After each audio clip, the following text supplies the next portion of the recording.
नमो बुद्धे। सर्वप्रथम हमारे तथागत भगवान बुद्ध जी को मेरा कोटि कोटि नमन। प्रिय मित्रों, स्वागत है आप सभी का हमारे बुद्ध वाणी चैनल पर। हम आशा करते हैं आप सभी कुशल मंगल होंगे। प्रिय मित्रों, क्या आपने कभी अपने आप से यह प्रश्न पूछा है, आखिर ऐसा क्यों होता है कि कुछ लोग छोटी सी बात से ही टूट जाते हैं, जबकि कुछ लोग बड़ी से बड़ी कठिनाई में भी शांत बने रहते हैं। दुख तो दोनों के जीवन में आता है, लेकिन एक व्यक्ति दुख में डूब जाता है और दूसरा उसी दुख को समझकर उससे बाहर निकलने का मार्ग खोज लेता है। तो क्या इसका कारण केवल परिस्थितियां हैं? भगवान बुद्ध कहते हैं नहीं, परिस्थितियां एक कारण हो सकती हैं, लेकिन मन की समझ उससे भी बड़ा कारण है। मित्रों, आज हम भगवान बुद्ध की एक ऐसी शिक्षा को समझने का प्रयास करेंगे जिसे यदि हम अपने जीवन में उतार लें तो हमारा दुख धीरे धीरे कम होने लगेगा। यह कोई चमत्कार नहीं है, न कोई मंत्र, न कोई ऐसी बात जिसे केवल मान लेना हो।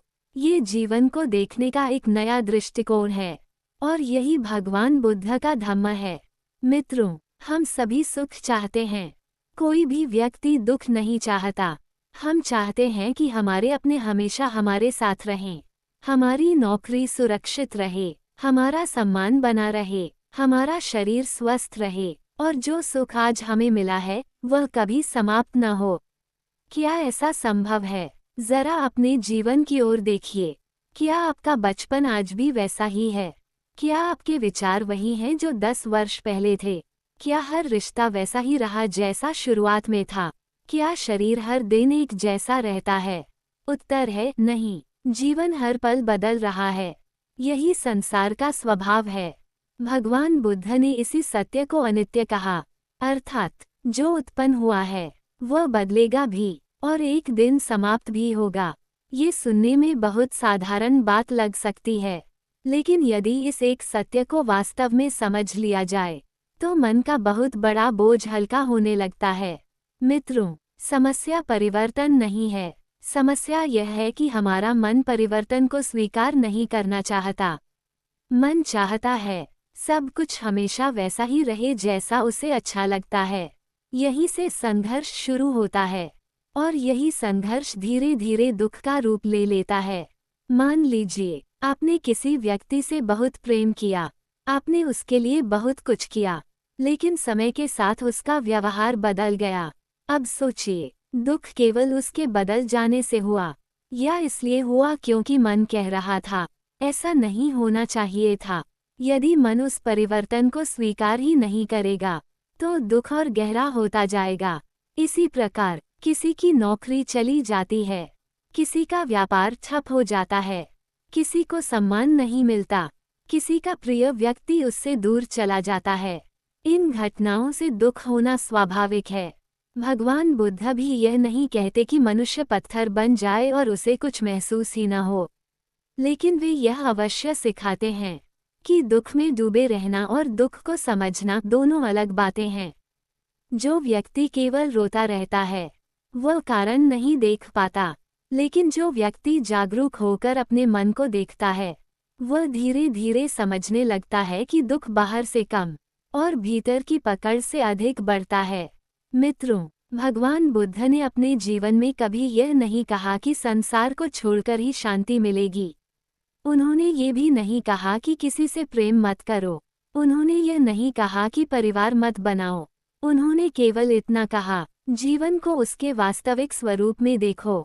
जो बदलने वाला है उसे बदलने वाला ही समझो, जो नश्वर है उसे शाश्वत मत मानो और जो आज है उसके प्रति कृतज्ञ रहो। जब मन ये सीख जाता है तब वो पकड़ना कम कर देता है और जहाँ पकड़ कम होती है वहीं से दुख भी कम होने लगता है।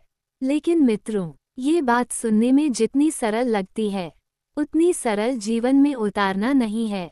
इसलिए भगवान बुद्ध ने केवल उपदेश नहीं दिए, उन्होंने लोगों को धम्म के माध्यम से जीवन जीना सिखाया। एक ऐसी घटना है जिसने हजारों लोगों का जीवन बदल दिया। उस घटना में भगवान बुद्ध ने बिना कोई चमत्कार किए केवल एक सत्य का अनुभव कराया। और उस सत्य ने एक माँ के हृदय में चल रहे असहनीय दुख को समझ में बदल दिया। अब हम आपको भगवान बुद्ध जी की प्रेरणादायक कहानी सुनाते हैं। प्रिय मित्रों, भगवान बुद्ध के समय की एक प्रसिद्ध घटना है। एक महिला थी, किसा गौतमी। उनका एक छोटा पुत्र था जिससे उन्हें बहुत प्रेम था, लेकिन एक दिन उस बालक का निधन हो गया। दुख से व्याकुल होकर वे अपने पुत्र को गोद में लेकर लोगों से कहने लगीं, कोई मेरे बच्चे को जीवित कर दीजिए। किसी ने उनसे कहा, भगवान बुद्ध के पास जाइए। वे रोती हुई भगवान बुद्ध के पास पहुंची और बोलीं, भंते, कृपा करके मेरे पुत्र को वापस जीवन दे दीजिए। भगवान बुद्ध ने करुणा से उनकी ओर देखा और कहा, बहन, तुम नगर में ऐसे किसी घर से एक मुट्ठी सरसों ले आओ जहां आज तक किसी की मृत्यु न हुई हो। किसा गौतमी घर घर गईं। हर घर में सरसों तो थी, लेकिन किसी ने पिता को खोया था, किसी ने माँ को, किसी ने पति को, तो किसी ने अपनी संतान को। धीरे धीरे उन्हें समझ आने लगा कि मृत्यु केवल उनके घर नहीं आई, ये तो जीवन का एक स्वाभाविक नियम है। वे वापस भगवान बुद्ध के पास लौटीं। इस बार उनके हाथ खाली थे, लेकिन मन पहले से अधिक शांत था। तब भगवान बुद्ध ने उन्हें समझाया, गौतमी, जो जन्म लेता है उसका एक दिन अंत भी होता है। इस सत्य को न समझ पाने के कारण ही मन बार बार दुख में डूब जाता है। मित्रों, ध्यान दीजिए, भगवान बुद्ध ने उनका दुख चमत्कार से दूर नहीं किया, उन्होंने उनके मन में समझ जगाई। यही धम्म की शक्ति है। जब तक हम जीवन को अपनी इच्छा के अनुसार देखना चाहते हैं, तब तक दुख बना रहता है। लेकिन जिस दिन हम जीवन को उसके वास्तविक स्वरूप में देखना सीख जाते हैं, उसी दिन से मन हल्का होने लगता है। अब प्रश्न यह है, आज हमारे पास परिवार भी है, नौकरी भी है, मोबाइल भी है, सुविधाएं भी हैं, फिर भी मन अशांत क्यों रहता है? आइए अब भगवान बुद्ध की इस शिक्षा को अपने आज के जीवन से जोड़कर समझते हैं। प्रिय मित्रों, अब जरा अपने जीवन की ओर देखिए। आज शायद हमारा दुख किसा गौतमी जैसा नहीं है, लेकिन क्या हमारा मन सचमुच शांत है?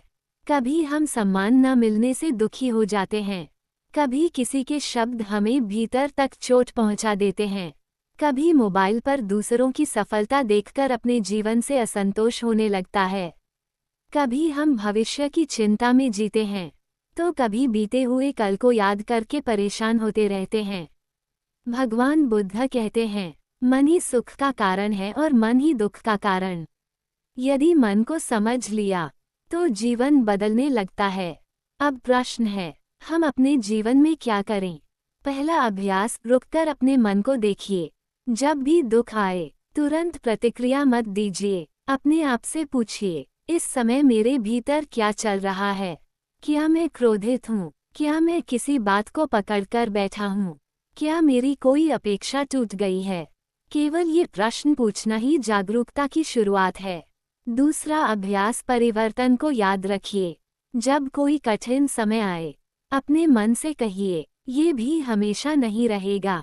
और जब बहुत सुख मिले, तब भी याद रखिए, ये भी परिवर्तनशील है। ये सोच हमें निराश नहीं करती, बल्कि संतुलित बनाती है। तीसरा अभ्यास, अपेक्षाएं कम, करुणा अधिक।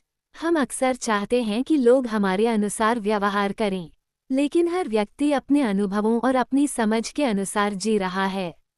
जब अपेक्षा कम होती है, तो शिकायत भी कम होने लगती है, और जहां करुणा आती है, वहां मन हल्का हो जाता है। चौथा अभ्यास, हर दिन कुछ मिनट शांत बैठिए। भगवान बुद्ध ने ध्यान इसलिए नहीं सिखाया कि हम संसार से भाग जाएं। ध्यान इसलिए सिखाया ताकि हम अपने मन को स्पष्ट रूप से देख सकें। रोज 5 या 10 मिनट सिर्फ अपनी सांसों पर ध्यान दीजिए। धीरे धीरे मन शांत होना शुरू होगा। मित्रों, जीवन में दुख आना असफलता नहीं है, लेकिन दुख से कुछ सीखे बिना जीते रहना, यह अवश्य एक खोया हुआ अवसर है। भगवान बुद्ध ने हमें दुख से डरना नहीं सिखाया, उन्होंने दुख को समझना सिखाया, क्योंकि जिसे हम समझ लेते हैं, वो हमें पहले की तरह परेशान नहीं कर पाता। इसलिए आज जब भी जीवन में कोई कठिन परिस्थिति आए, तो एक क्षण रुककर स्वयं से पूछिए, क्या मैं जीवन से लड़ रहा हूँ? या जीवन को समझने की कोशिश कर रहा हूँ? शायद इसी प्रश्न का उत्तर आपके भीतर शांति का एक नया द्वार खोल दे। इसी करुणामय संदेश के साथ आप सभी स्वस्थ रहें, शांत रहें, मंगलमय रहें। नमो बुद्धे।